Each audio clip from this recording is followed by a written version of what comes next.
सभी का इस बेहतरीन सेशन में स्वागत है। गुरुकुल एकेडमी कैमगंज। तो आज हम लोग बात करेंगे। सभी को पता होगा हर शनिवार को एक स्पीड टेस्ट होता है।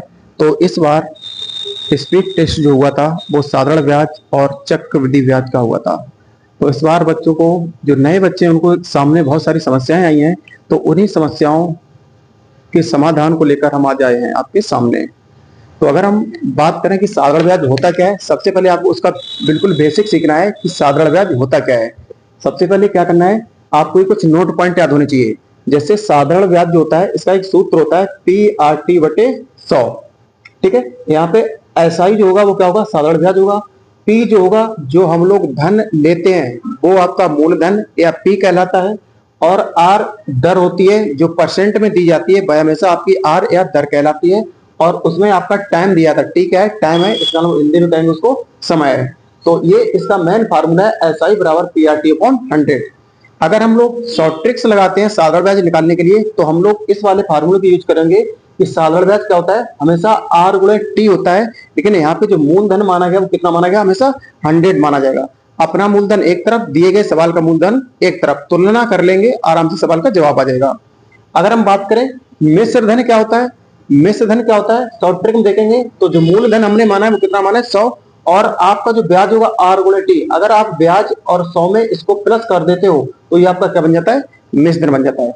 इसी प्रकार यहाँ पे मिश्र धन दिया गया। मिश्र धन क्या है, तो आपने जो भी धन उधार लिया था और उसके साथ आपने जो ब्याज वापस किया है, तो धन प्लस ब्याज ही क्या बन जाएगा, मिश्र धन बन जाएगा। इतनी बात आपको समझ में आई है। अब क्या करना है, आपको उठाना है स्पीड टेस्ट। ये जो आज आपका स्पीड टेस्ट कराया गया था उसका देखना है। पहले सबसे पहले सवाल नंबर पहला सवाल दिया गया है, एक आदमी ने 7% ब्याज की दर से 600 रुपए उधार लिए। एक व्यक्ति ने 600 रुपए उधार लिए ब्याज पे। उसने 5 साल के बाद 7% से उधार लिए थे, उसने 5 साल के बाद 550 रुपए का नगद भुगतान दे दिया और एक गिफ्ट के स्वरूप में उसको घड़ी प्रदान कर दी। आप कह रहा उस घड़ी का मूल्य क्या रहा होगा। आप सवाल को समझना है। 600 रुपए आपने उधार लिए 7% की दर से 5 साल के लिए। तो आप जब धन वापस करोगे तो मूलधन तो करोगे प्लस उसमें जो ब्याज आप पे लगा है उसको भी वापस करोगे। तो इसका मतलब धन वापस क्या हुआ, आपका धन प्लस ब्याज सहित इसको वापस करना है। तो हम कहेंगे 600 रुपए का ब्याज हमारा कितना होता है, तो 600 रुपए यहाँ मूलधन दिया गया। हम लोग अपना मूलधन कितना मानते थे, 100 मानते थे। अर्थात मूलधन बराबर मूलधन 100 बराबर 600 हो गया। हमें चाहिए ब्याज हम पे कितना पड़ा, तो ब्याज क्या होता है R गुणे T। तो इन दोनों का गुणा कर देंगे, 7 पन्ना 35, 2 जीरो से 2 जीरो कट जाएंगे। 6 का गुणा हम लोग जब 35 में करेंगे तो आंसर कितना आएगा, 210। ये 210 रुपए हमें उसे ब्याज वापस और करना है। तो इसका मतलब 600 रुपए वो और 210 रुपए ब्याज हो गए। तो कुल मिला के रुपया कितना वापस करना है, आपको 810 रुपए वापस करना है। जब 810 रुपए आपको वापस करना है तो आपने नगद के रूप में उसको कितने रुपए दे दिए, तो आपने कहा 510 रुपए दे दिए। जब आपने नगद 510 रुपए उसे वापस कर दिए हैं तो 810 में 550 आपने उसको दे दिए। तो इसमें से अगर आप घटा रहे हो तो कितना बच रहा होगा, 260। जो पैसा बचा हुआ है वही घड़ी का मूल्य है। इसका मतलब जो घड़ी थी वो कितने की थी, 260 रुपए की थी। ठीक है, तो ये था सवाल नंबर पहला। आते हैं हम लोग सवाल नंबर 2 पे।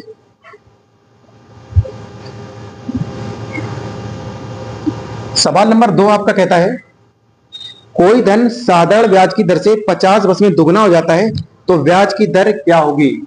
जब भी आपसे गुना वाले क्वेश्चन पूछ लेता है तो आपको क्या करना है, गुना में से -1 करना है। इसका भी एक फार्मूला होता है। ठीक है, अगर आपसे दर निकालने को बोल रहा है तो गुना माइनस आप क्या करेंगे, वर्ष। और दर हमेशा परसेंट में होती है, इसलिए हम लोग परसेंट बनाने के लिए क्या कर देंगे, गुणा 100 कर देंगे। तो सवाल नंबर 2 पे हम लोग आते हैं। साधारण ब्याज की दर से 50 वर्ष में दुगना हो गया तो हम क्या करेंगे, 2 गुना हो गया। तो 2 में -1 और कै वर्ष लगे उसे, 50 वर्ष लगे। तो 50 का भाग और गुणा कितना कर देंगे, 100 कर देंगे। अब यहां से 2 में से 1 जाएगा तो 1 बचेगा, नीचे 50 आएगा और गुणे 100 करेंगे। जब हम यहां से काटेंगे 50 दूनी कितना हो जाएगा, 2, 50 दूनी 100। इसका मतलब आंसर क्या आ रहा होगा आपका, 2% आ रहा हुआ है।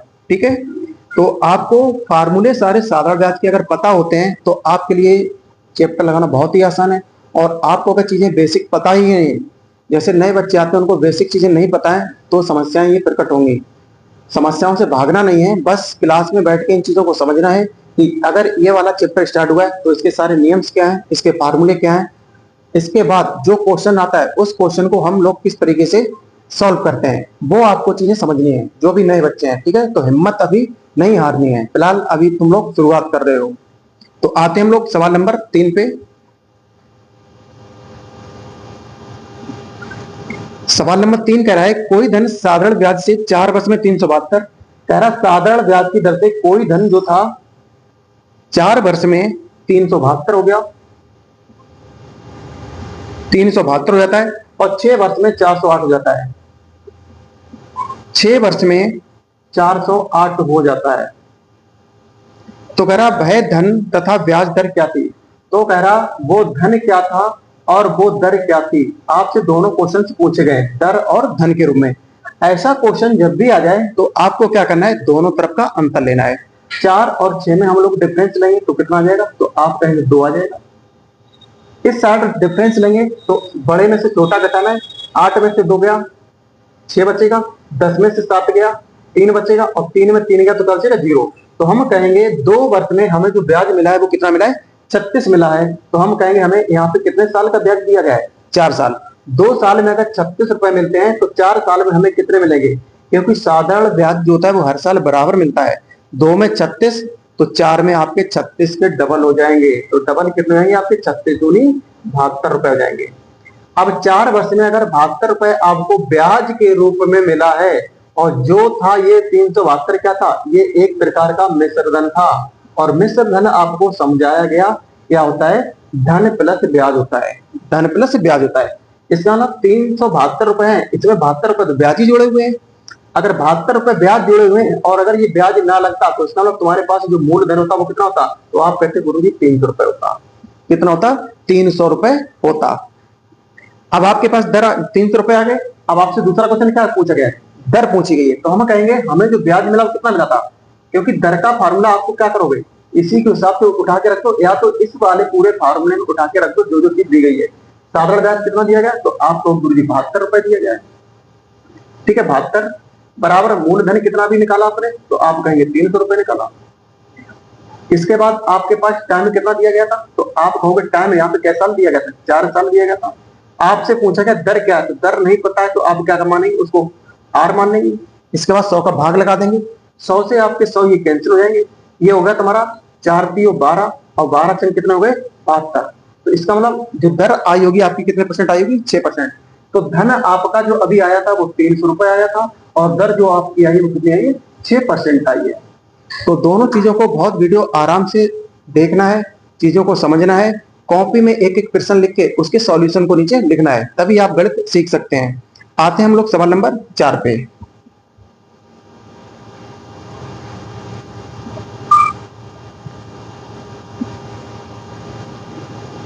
सवाल नंबर 4, सवाल नंबर 4 कह रहा है रमेश मल्होत्रा एक बैंक से 500 रुपए उधार लेता है। यदि बैंक की ब्याज दर 6% वार्षिक हो तो 3 वर्ष में उसे कितनी राशि लौटानी पड़ेगी। राशि लौटाने का मतलब है मैं ब्याज और धन के लौटाना होगा तुम्हें। इसका मतलब क्या पूछना चाह रहा है, आपसे मिश्र धन पूछना चाह रहा है। तो हम लोग निकाल लेंगे मिश्र धन, पहले ब्याज निकालें और ब्याज में जो धन लिया उसी में जोड़ दो भाई, आप वापस कर दो। तो इसका मतलब आपने कितने रुपए उधार लिए, तो आप कहो गुरु जी 500 रुपए उधार लिए।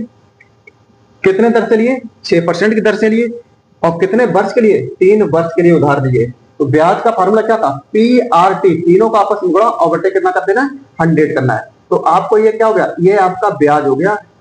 आपने 500 रुपए उधार लिए तो 500 रुपए ये ब्याज बन रहा है, तो हम निकाल लेंगे ब्याज कितना बना। तो 6 3 18, 18 पंजे 90।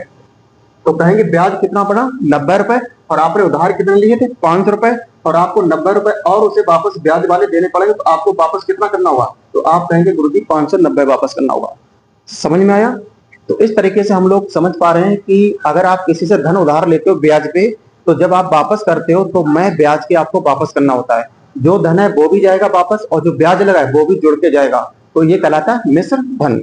आते हैं हम लोग सवाल नंबर 5 पे।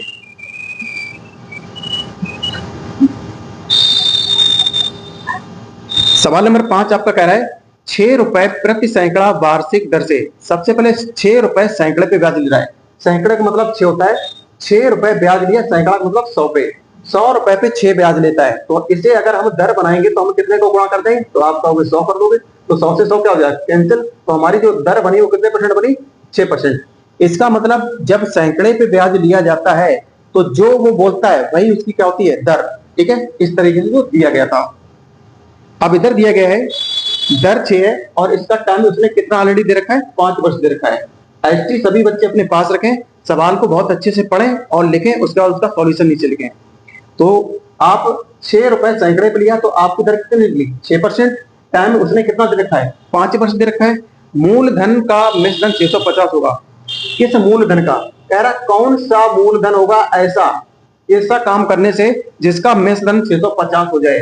कह रहा जिसका मिश्रण 650 हो जाए। तो अभी आपको बताया था कि अगर R गुणे T कर देते हो तो आपका ब्याज बन जाता है, और अगर आप उसमें 100 जोड़ देते हो तो ये क्या बन जाता है, तो ये मिश्रण बन जाता है। अच्छा, हम लोग करते हैं इस सवाल को। 6 पंजे कितना हो जाएगा, 30 ब्याज हो जाएगा, प्लस अगर हम 100 जोड़ दें तो हमारा क्या बन जाएगा, आप कहो गुरुजी एक मिश्र धन बन जाएगा। तो मिश्र धन हमारा कितना बना, 130, लेकिन वास्तविक रूप से मिश्र धन कितना दिया गया, 650 दिया गया। आपसे पूछ रहा मूलधन क्या होगा, तो मूलधन हमेशा कितना माना गया, 100 माना गया। तो हम लोग क्या करेंगे, 100 का गुणा कर लेंगे और आप इसको सॉल्यूशन दे देंगे। 0 से 0 कट गया, 13 से काट रहे हो तो 13 पंजे 65, 5 गुणे 100 करेंगे तो आपके सवाल का जवाब क्या होना चाहिए, 500 रुपए होना चाहिए। समझ में आया। तो ये क्वेश्चन था आपका सवाल नंबर 5। आते हैं हम लोग सवाल नंबर 6 पे।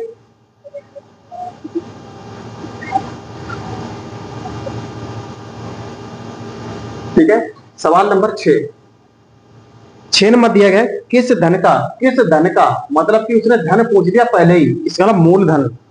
किस धन का 6 रुपए सैकड़ा, फिर भाई 6 रुपए सैकड़ा आया, इसका मतलब दर ऑटोमेटिक कितनी बन गई, 6% ही बन जाएगी। ठीक है, थोड़ी समझदारी से चीजों को देखना है, समझना है। 6 रुपए सैकड़ा दर से 2.5 वर्ष में, टाइम कितना दे दिया आपका, आप कहेंगे 2.5 वर्ष दे दिया। 2.5 वर्ष में उतना ही साधारण ब्याज होगा जितना कि उसने डाटा दूसरे का बताया है। दूसरा डाटा कह रहा है उतना होगा जितना 400 रुपए का 5 रुपए सैकड़ा। अब 5 रुपए सैकड़ा का मतलब दर क्या हो गई, 5%। ब्याज की दर से 3 वर्ष में होता है, 3 वर्ष में होता है। कह रहा है इसका ब्याज उतना ही होगा जितना कि इतने से होगा। तो हम लोग इसका ब्याज निकाल लेंगे। यहाँ मूलधन कितना दिया गया है, तो आप कहेंगे गुरुजी 400 दिया गया। हम लोग अपने सवाल में मूलधन कितना मानते हैं, तो आप कहोगे 100 मानते थे। आपसे ब्याज निकालने को कहा गया तो ब्याज कितना होगा, 5 तियो 15, क्योंकि ब्याज क्या होता है, R गुणे T। तो 5 तियो 15, हम लोग 0 से 0 काट लेंगे। 15 चौको कितना हो जाएगा, 60 रुपए आपका ब्याज हो जाएगा। जो ब्याज 60 रुपए यहाँ बना जाके है, वही ब्याज क्या यहाँ होगा, क्योंकि वो ऐसा कह रहा था कि जितना इधर है उतना ही इधर है, तो ये ब्याज बन गया। अब कह रहा है यहाँ मूलधन क्या होगा, तो हम लोग क्या करेंगे, अब ब्याज बराबर ब्याज, यहाँ ब्याज बराबर ब्याज, क्योंकि ये ब्याज है और हम लोग इन दोनों का गुणा करके ब्याज बना लेते थे। तो इन दोनों का गुणा कितना हो जाएगा, ये हो जाएगा 6, ये 2 दूनी 4, 1 5/2, ये हमारा ब्याज है और यहाँ ब्याज कितना ऑलरेडी दरकार 60। तो ब्याज बराबर ब्याज। कह रहा मूलधन बताओ, तो मूलधन कितना माना गया, हमेशा 100 माना गया। हम लोग इसको काट रहे हैं, 2 3 6, 5 3 15, 15 चौकू 60। तो आपके सवाल का क्या जवाब हो जाएगा, 4 गुणे 100 बराबर कितना हो जाएगा, 400 रुपए। अर्थात इस सवाल का जो आंसर होने वाला है वो होने वाला है 400 रुपए। समझ में आ गया। बहुत आराम से चीजों को समझना है, एक एक सवाल आपके दिमाग में सेव हो जाना चाहिए। आते हैं हम लोग सवाल नंबर 7 पे।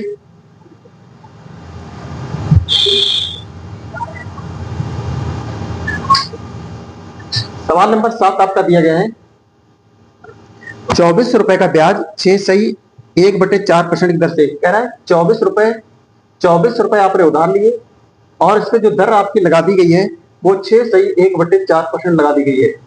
6 सही 1/4% की दर से 22 मार्च से 8 जनवरी तक। तो टाइम जो दे दिया उसने दे दिया है 22 मार्च से 8 जनवरी तक। 8 जनवरी तक, तो बताओ मार्च से हमें 8 जनवरी तक जाना है, तो हम लोग क्या करेंगे, सारे के सारे दिन को ऐड कर रहे होंगे। ठीक है, ऐड करेंगे। तो 22 मार्च, जो मार्च होती है आपकी कितने की होती है, 31, उसमें 22 दिन बीत चुके हैं, तो आपके कितने दिन बचे होंगे, तो आप कहेंगे 8 इधर 1 उधर बचेगा, तो 9 दिन बचे होंगे। मार्च कंप्लीट हो गई। मार्च के बाद क्या आएगा, अप्रैल, मई, जून, जुलाई, अगस्त, सितंबर, अक्टूबर, नवंबर, दिसंबर और कितनी आ जाएगी, जनवरी। जनवरी आपके कितने दिन दे रहा है, 8। अप्रैल में कितने होते हैं, 30। मार्च में कितने होते हैं, 31। इसके बाद जून में कितने होंगे, 30। जुलाई में कितने होंगे, 31। अगस्त में कितने होंगे, 31। सितंबर में कितने होंगे, 30। अक्टूबर में कितने होंगे, 31। नवंबर में कितने होंगे, 30। और दिसंबर में कितने होंगे आपके, 31। ये सारे दिन आप जोड़ के क्या करेंगे, इसमें भाग लगा देंगे कितने का, 365 का। इतना काम आपको होमवर्क के रूप में दिया जा रहा है। इतने सभी जितने भी दिन दिए गए वो सारे दिन जोड़ के और भाग कितना लगा रहे हुए 365 का। तो जब आप काट पीट करेंगे तो आपके पास ये टाइम क्या जाएगा, टाइम वास्तविक रूप से निकल के आ जाएगा। तो आपके पास आर ऑलरेडी दे रखी है, ये ऑलरेडी दे रखा है, और टाइम आपके पास ये सॉल्व करके सॉल्यूशन निकाल लेना है, ठीक है, क्योंकि इसमें थोड़ा वक्त लगेगा, वीडियो लंबा हो जाएगा, इस वजह से आप इसको जोड़ लें। जोड़ने के बाद 365 का भाग लगा दें, जो भी आए इसमें गुणा कर देना। आपसे पूछा गया, ब्याज पूछा गया, बस इन दोनों का गुणा करके आपको 2 जीरो काट के इन दोनों का आपस के 24 के साथ गुणा कर देना, आपके सवाल का जवाब मिल जाएगा। और अगर आप इतना भी नहीं कर पाते तो एक शॉर्ट ट्रिक है आपके पास। शॉर्ट ट्रिक क्या है, जो 24 दिया गया है, आप देख लो है 12 दूनी 24, ऐसी कौन सी संख्या है जो 12 और 2 से दोनों से कट रही हो, देख लो। 12 से कटने वाली क्या आपकी 110 है, आप कहेंगे बिल्कुल नहीं गुरुजी। ऑप्शन नंबर 3 देखें, क्या 100 12 से कटता है, तो कहेंगे आप बिल्कुल नहीं। क्या 90 12 से कटता है, बिल्कुल नहीं। क्या पहला ऑप्शन जो 120 दिया गया 12 से कट रहा है, तो आप कहोगे बिल्कुल कट रहा है। तो शॉर्ट ट्रिक ऐसे करके लगा सकते हो, जो संख्या 12 से कट जाए वही आपके सवाल का जवाब, तो आंसर कितना आ जाएगा 120, ठीक है। ये शॉर्ट ट्रिक है और लगाना चाहो पूरा लगा सकते हो। आते हम लोग सवाल नंबर 8 पे।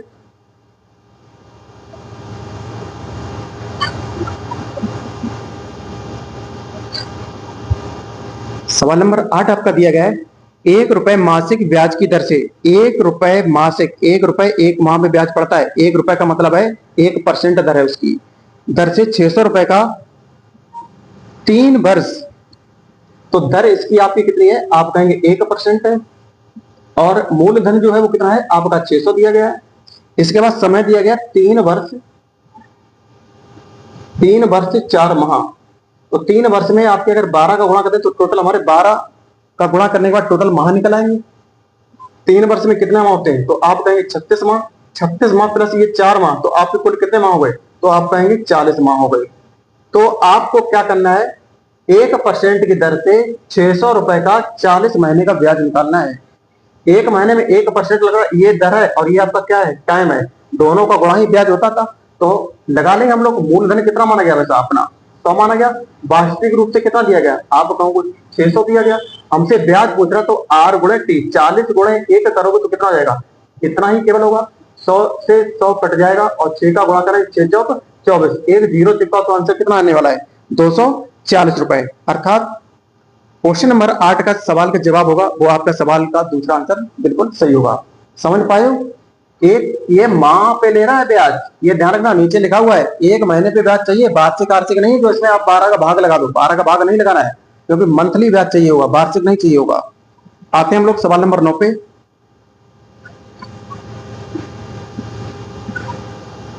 सवाल नंबर 9 जो कहा गया है, निम्नलिखित में ब्याज की कौन प्रभावित करता है। तो देखो, ब्याज अगर आप निकालते हो तो सभी प्रभावित करेंगे, चाहे वो दर हो, चाहे मूलधन हो, चाहे वो समय हो, सभी क्या करेंगे, प्रभावित करेंगे। अर्थात इसका आंसर क्या होगा, सभी आपके ऑप्शन सही हैं। आते हैं हम लोग सवाल नंबर 10। ठीक है, सवाल नंबर 10 है, कोई धन साधारण ब्याज की दर से 6 वर्ष में दुगना हो जाता है। कह रहा कोई धन जो है वो 6 वर्ष में 2 गुना हो जाता है, 6 वर्ष में 2 गुना हो जाता है, तो ब्याज की दर क्या है। तो अभी आपको इसका थोड़े समय पहले एक फार्मूला दिया गया था कि दर जब भी गुना वाले सवाल आए तो गुना -1 बटे वर्ष करोगे और गुणा 100 करोगे, आपके सवाल का जवाब मिल जाएगा। 2 गुना की बात कर रहा है तो 2 में 1 माइनस करो, कितना आएगा 1, और नीचे कितना 6, और दर के लिए हम गुणा कितने का, हमेशा 100 का। इसे काटेंगे ये 3 हो जाएगा, 2 से काटेंगे 2 3 6, और 2 से काटा ये 50। तो यहाँ पे 50 बटे 3 लिखा हुआ है, इसको जब हम सॉल्यूशन देंगे तो 16 सही 2 बटे 3% आपके सवाल का जवाब होगा। अर्थात क्वेश्चन नंबर 10 का ऑप्शन नंबर पहला ही सही था। आते हैं हम लोग सवाल नंबर 11।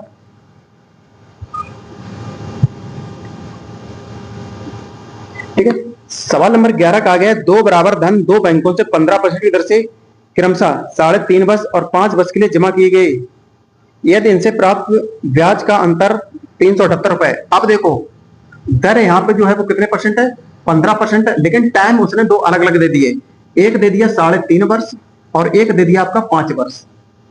ठीक है, 5 वर्ष। अब कह रहा जो इनसे दोनों को जो अंतर प्राप्त हुआ है वो कितना हुआ, 378। आप देखें तो आपका अंतर यहाँ पे कितना दिखाई दे रहा है, तो आप कहोगे गुरुजी 1.5 दिखाई दे रहा है, और 1.5 जो ब्याज होता है वो क्या होता है, हमेशा R गुणे T, इन दोनों का ही गुणा ब्याज होता है। तो यहाँ पे अंतर क्या होगा, आप कहो गुरुजी 15 गुणे 15 हो जाएगा, 15 गुणे 1.5 और अंतर कितना है 378 है।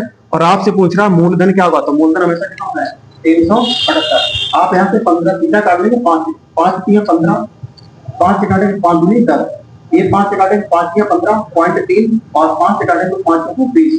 ये 0.3 वाला जो दिया गया है पॉइंट हटा के नीचे कितना आ जाएगा 10।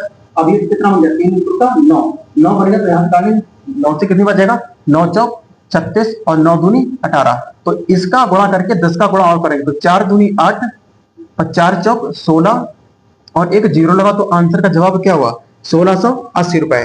अर्थात 11 का जो जवाब आएगा वो 11 का तीसरा आपका आंसर बिल्कुल सही है। समझ पा रहे हो, 15 गुणे 15 मतलब 1.5 और यहां से टोटल अंतर ये दिया तो अंतर बराबर अंतर कह रहा मूलधन क्या है तो मूलधन के लिए गुणा कितने का होगा 100 का होगा। आप जाके इसको सॉल्यूशन दे देंगे सवाल का जवाब मिल जाएगा। आते हैं हम लोग सवाल नंबर 12 पे।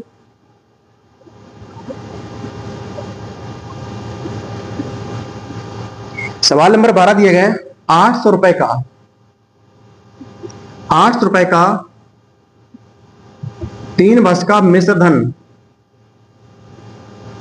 920 रुपए। यदि ब्याज दर में 3 की वृद्धि कर दी जाए, कह रहा जो भी दर है उसमें 3% की वृद्धि कर दे तो मिश्र धन क्या होगा, तो मिश्र धन क्या होगा। सबसे अच्छा सवाल। अब क्या करना है, अभी तक आपका जो 920 रुपए मिश्र धन होता था अब कह रहा दर 3% बढ़ा दिया जाए तो आप क्या करेंगे 800 रुपए पे अगर आप 3% बढ़ाते तो ब्याज टोटल कितना बढ़ेगा, तो आप कहोगे 3 तुर का 9 बढ़ेगा। और मूलधन के लिए गुणा कितने करते बट भाग करने देते हमेशा 100 का, 100 से 100 कैंसिल, 8 में कितना हो गया 72 रुपए तुम्हें और बढ़ के मिल जाएंगे। अभी तक 920 मिल रहे थे और उसमें 72 रुपए 3% दर बढ़ने की वजह से और मिलेंगे। अर्थात हम कह देंगे 920 रुपए प्लस 72 रुपए। तो आपके सवाल का क्या जवाब होगा 2 7 8 9 और 9, तो आंसर क्या आ जाएगा 992 रुपए। अर्थात 12 का ऑप्शन नंबर जो पहला है वो बिल्कुल सही है। तो ये फिलहाल अभी साधारण ब्याज के 12 सवाल का मतलब आधा पेपर आपका सॉल्व हो गया है।